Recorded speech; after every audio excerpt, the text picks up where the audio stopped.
السلام عليكم ورحمة الله تعالى وبركاته. مرحبا بأعزائي الطلبة والطالبات، أتمنى أن تكونوا في أتم الصحة والعافية. إذن هذه الحصة سأخصصها للمستوى الأولى أو الثانية بكالوريا فيما يتعلق بتمرين مهم يتعلق بمادة الرياضيات فيما يخص دراسة الدوال بطبيعة الحال. إذن فالتمرين هو الآن أمامكم باللغة الفرنسية، يمكنكم أخذ الوقت الكافي لقراءته بتمعن ثم الإجابة عن مختلف الأسئلة. إذن سواء لا فونكسيون f définie par f de x égale à x carré moins 3x plus 2 sur x fois x moins 1 pour x appartenant à moins l'infini 1 et f de x égale à racine de x carré plus 3 plus a de x si x appartient à 1 plus l'infini. Alors a appartenant à R. Alors première question, c'était de déterminer l'ensemble de définitions de f, déterminer les limites en plus 0 plus et en 0 moins, montrer que la droite delta d'équation y égale à 1 est une asymptote au voisinage de moins l'infini. Déterminer A pour que f soit continu en 1. On prend A également 3. Montrer que pour x supérieur égal à 1, f de x et f de x égale à x. F de x égale à x fois racine de x carré plus 3 sur x carré moins 3. Déduire la limite de f lorsque x tend vers plus l'infini. Et montre que pour tout x appartenant à x à 1 plus l'infini, que f de x plus 2x est égal à 3 sur x plus racine de x au carré plus 3. Et on déduit que la droite d d'équation y égale à moins 2x est une asymptote au voisinage de plus l'infini. Alors ici, pour signaler ici, c'est racine de x carré plus 3. C'est la racine de x plus, c'est bien ça. Donc on va donc répondre à ce sujet-là. Donc voilà, en commençant par la première question. Alors, pour déterminer le domaine de définition de cette fonction, donc on va tout simplement traiter cette fonction comme étant la somme de deux fonctions, ou bien plutôt il s'agit de deux fonctions, donc soit f1 et f2. Donc on va considérer f1 de x égale x au carré moins 3x plus 2 sur x fois x moins 1 pour x appartenant à moins l'infini 1. Et on va considérer la deuxième fonction f2 de x égale racine de x au carré plus 3 plus a de x pour x appartenant à 1 plus l'infini. Alors notre domaine de définition, ça sera donc le domaine de définition de la première fonction union le domaine de fonction de la deuxième fonction. Alors sachant que le domaine de la fonction 1 n'est autre que c'est l'ensemble des x qui appartiennent à R. Il faut que le dénominateur x fois x moins 1 soit différent de 0. Parce que le numérateur, يعني البسطة هو عبارة عن دالة فهي دالة بولينوميال حدودية، يعني المجال ما تيشكلش هنا بالنسبة للبسط لا يشكل مشكلا، ولكن المشكل فين كاين في المقام. إذا il faut que x soit x moins 1 soit différent de 0، ولكن دون أن ننسى أننا نتعامل مع المجال moins l'infini 1. Donc on doit faire un intersection ديال moins l'infini 1. C'est-à-dire, donc notre domaine de définition, il faut que x soit différent de 0 et x différent de 1. puis inter moins l'infini 1. إذا إلا وضعنا واحد مستقيم دونك ها 0 ها 1 دونك خاصها تكون x ديفيرون دو 0 x ديفيرون دو 1 وخاصنا ناخدو المجال من moins l'infini 1. C'est-à-dire que notre domaine de définition f1 ça sera donc moins l'infini jusqu'au 0 union 0 1. أتمنى أن يفهمني الجميع لأن هذه الأمور هذه مهمة جدا وتطرح، وإذا طرحت فسيكون من الصعب بطبيعة الحال تحديد مجال التعريف إذا لا خدناش بهذه الطريقة هذه. إذا بالنسبة للدومين ديفينيسيون، بينما بالنسبة غندوزو لا فونكسيون 2. لا فونكسيون 2 يعني الدومين دو ديفينيسيون ديالها سي لونسومبل دي x qui appartiennent à R. Donc بالنسبة للدوزيام فونكسيون يعني عندنا quel que soit x appartenant R il faut que x carré soit plus 3 est supérieur à 0.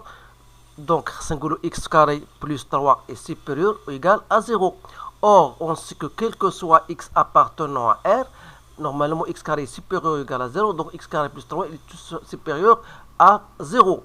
Alors, notre domaine de la fonction 2 n'est autre que R.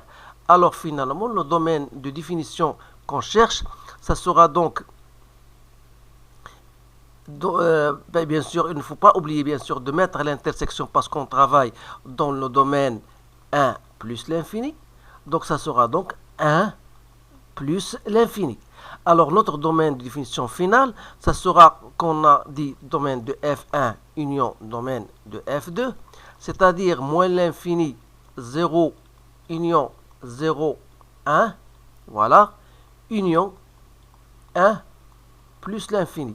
Alors, vous remarquez que cela, puisqu'on va en faire entrer, puisque 1, donc il est entré dans 1, donc c'est-à-dire on va se débarrasser de 1, donc il nous reste tout simplement moins l'infini 0, union 0 plus l'infini. Donc voilà le domaine de définition finale de la fonction considérée. Alors maintenant, je vais passer à la question qui suit, c'était la question 2 à calculer les limites. Donc, deuxième question, calculer la limite de f de x lorsque x tend vers 0 moins, qui n'est autre que la limite en 0 moins de la fonction concernée, c'est x carré moins 3x plus 2 sur x fois x moins 1. Alors, vous savez que x fois x moins 1 est une équation de second degré. Et il prend le signe de a si x appartient à l'extérieur des racines, c'est-à-dire moins l'infini 0, union 1 plus l'infini. Alors, ce qui veut dire que la limite de f de x lorsque x tend vers 0 moins, donc 0 moins, c'est-à-dire on travaille dans ce domaine-là. Alors, si vous remplacez x par 0, ça sera 2 sur 0 plus, et 2 sur 0 plus, c'est plus l'infini. Alors, pour l'autre, donc limite de f de x lorsque x tend vers 0 plus, ça sera donc le contraire, ça sera moins l'infini. Alors, on passe donc à la deuxième question, c'était de montrer que l'équation de droite d'état est une asymptote. Alors, ici, bien sûr, on vous dit une asymptote, c'est-à-dire d'une asymptote oblique. Donc, voilà pour la question B. On doit donc chercher la limite de f de x moins a de x, c'est-à-dire moins 1. Bon, lorsque x tend vers moins l'infini. Ça sera donc la limite, lorsque x tend vers moins l'infini, de x carré moins 3x plus 2 sur x fois x moins 1. Moins 1. Donc, si vous faites réaliser, vous allez mettre au même dénominateur. Donc, ça donne x carré moins 3x plus 2 moins x fois x, c'est x. Donc, c'est x carré. Il me reste plus x sur x fois x moins 1. Donc, en simplifiant, donc ça sera la limite lorsque x tend vers moins l'infini de 2 fois moins 2x, ou bien plutôt moins 2 fois x moins 1 sur x moins 1 fois x. Donc en simplifiant, donc ça sera la limite en moins l'infini de moins 2 sur x. Donc c'est bien égal à 0, ce qui prouve que la droite delta y est égale à 1. C'est bien une asymptote de C de f au voisinage de moins l'infini. Donc, on va maintenant passer à la question 3, la limite déterminée A pour que f soit continue en 1. Alors ça, je vais faire un petit rappel parce que lorsqu'on dit une fonction est continue en 1 point, donc il suffit que la limite de f de x lorsque x tend vers 1 moins, ça sera égal à la limite de f de x lorsque x tend vers 1 plus, qui n'est autre que f de a. F de x0, c'est f de 1. Donc, connaissant la limite de f de x lorsque x tend vers 1 moins, qui était égale à la limite lorsque x tend vers 1 moins de x au carré moins 3x plus 2 sur x fois x moins 1. Alors, si vous remplacez x par 1, ça sera toujours une forme indéterminée. Donc, il suffit de faire appel à résoudre l'équation de numérateur qui est très simple. Donc, soit en utilisant delta, donc vous allez trouver c'est x moins 1 fois x moins 2 sur x fois x moins 1. Donc, en simplifiant Voilà, et en remplaçant x par 1, donc 1 moins 2 c'est moins 1 sur 1, donc c'est moins 1.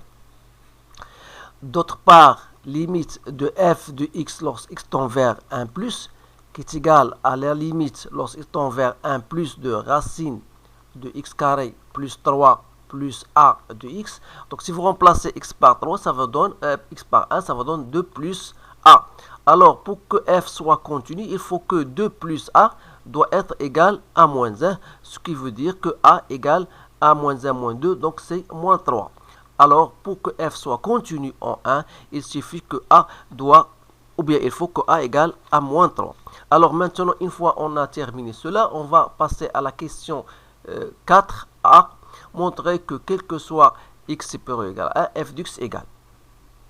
Alors, question A, donc quel que soit x supérieur ou égal à 1, on a f de x, bien sûr, c'est quoi? C'est x au carré plus 3x plus a de x, on va remplacer a par sa valeur. Donc, vous pouvez mettre ici x en facteur de racine de x carré plus 3 sur x moins 3. Alors, comme x est supérieur ou égal à 1, ça veut dire que x est positif, je peux la faire entrer à l'intérieur du racine, mais il faut faire attention, il faut la mettre au carré. Voilà, donc il me reste ici, voilà, on a bien donc montré l'expression. Alors, cette question était donnée non simplement pour chercher la limite de f de x en plus l'infini. C'est-à-dire, ça sera donc la limite en plus l'infini de cette dernière expression, c'est-à-dire x carré plus 3 sur x carré moins 3. Connaissant la limite de ça, c'est la limite تنديرو أكبر أس يعني x carré sur x est 1. Donc, 1 moins 3, c'est moins 2. Moins 2 fois plus l'infini, c'est moins l'infini.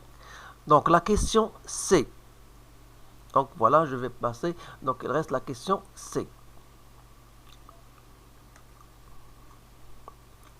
Donc, je vais prendre une autre page. Donc, pour la question C, donc, on a x est supérieur ou égal à 1. On va montrer que f de x plus 2x égale. Alors, c'est quoi? C'est racine de x carré plus 3 moins 3x plus 2x. C'est-à-dire, c'est racine de x carré plus 3 moins x. Alors là, vous pouvez utiliser le conjugué, c'est-à-dire x carré plus 3 moins x fois racine de x carré plus 3 plus x sur racine de x carré plus 3 plus x. Donc a moins b fois a plus b, c'est a carré moins b carré. Donc c'est très simple. Donc il reste, voilà, x au carré plus 3 plus x. Donc en simplifiant, donc ça sera donc 3 sur racine de x au carré plus 3 plus x. Alors, la limite de f de x plus 2x lorsque x tend vers plus l'infini, ça sera donc la limite en plus l'infini de 3 sur racine de x carré plus 3 plus x. Bien sûr, le dénominateur, ça tend vers plus l'infini, et 3 sur plus l'infini, c'est 0. Donc on dit dans ce cas que la droite des équations y est égale à a de x, c'est-à-dire moins 2x, c'est une asymptote oblique. Donc c'est une asymptote oblique, ou plutôt donc ici une asymptote oblique, si vous voulez, de CF, ou bien de F au voisinage de plus l'infini. Alors voilà, on a donc répondu à toutes les questions posées. Donc si on va dans ce sujet-là, on ne vous a pas demandé de tracer la courbe ni de dresser le tableau de variation. Donc on va donc rester, on va donc stopper notre sujet à ce point-là. Donc j'espère بأن هذا التمرين يكون مفهوم لدى الجميع، ولو كانت هناك بعض التعليقات فمرحبا بها. إذا أشكركم على انتباهكم، أتمنى لكم حياة سعيدا، والسلام عليكم ورحمة الله تعالى وبركاته.